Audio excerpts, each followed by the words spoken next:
Egy átlagos felnőtt évi szinten 10-szer annyi cukrot elfogyaszt, mint amennyi indokolt lenne.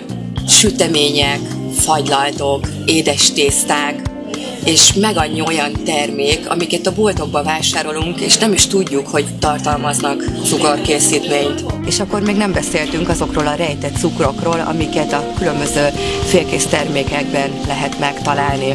Hová vezet ez? Mindenféle betegségekbe szenvednek az emberek, és ráadásul még meg is híznak. Itt van például a lekvár. Bemegyünk a boltba, és mit látunk? Minimum 50% cukortartalom, tartósítószerek, és már fordulok is ki a boltból. Nem, ilyet nem veszek, inkább főzök.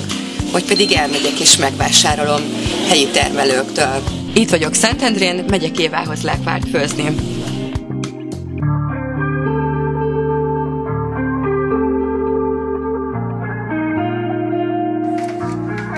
Szia, Éva! Én 12 éve főzőskézem már ezeket a lekvárokat. Természetes gyógymódokkal foglalkozom egyébként, és először csak magunknak, meg a vendégeimnek főzőcskéztem, aztán egyre többet, minden évben fejlődött a dolog, és most már ott tartok, hogy szinte az egész nyaram rámegy lekvárfőzésre. És akkor az idén a vejem felépítette nekem ezt a kis lekvárfőző helyiségemet, ahol igen nagy szeretettel főzöm ezeket a jó kis lekvárokat. Mindig a szezonális gyümölcsöt vásárolom, megpróbálom kistermelőktől, nem a zöldségesnél vásárolni. A cseresznyét meg a megyet Etelka nénitől vettem, leszette egy óra múlva ott voltam érte, rögtön feldolgoztam. Az eperért Tahiba mentem, ott is leszették, egy óra múlva már fel volt dolgozva, ez az egyik titok, hogy gyorsan és frissen feldolgozni a gyümölcsöt, és érett, egészséges gyümölcsöt feldolgozni. Ez nagyon fontos. Ugyanúgy főzöm, mint a nagymamám főzte, anyukám főzte, csak azzal a különbséggel, hogy én nem teszek bele szalicilt, nátriumbenzoátot. Nyugodtan ki lehet dunsztolni, fejre kell állítani egy 5 percig, és nem fog megromlani. Nem kell félni, hogy megromlik. Ha egészséges, friss, rögtön feldolgozott gyümölcsből van, nem romlik meg. A lekvárfőzés nem nagy ördöngőség. Mi kell hozzá?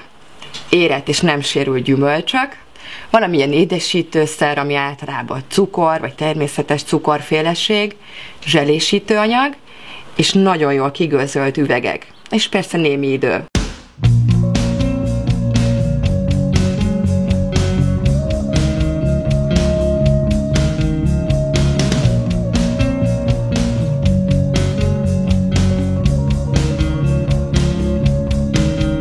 Nagyon fontos, figyelj! 1 kiló gyümölcshöz maximum 20 deka cukrot használunk.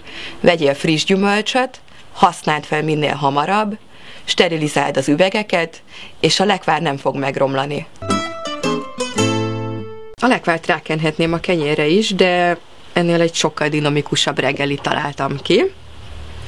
Naturjoghurt, finom lekvár, műzli és gyümölcs fogja képezni a reggelimet.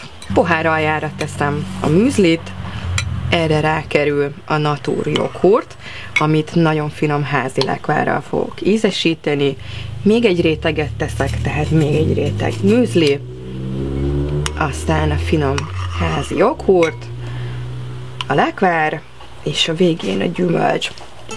Szezonnak megfelelően variálhatjuk. Szerintem nagyon kis helyes lett.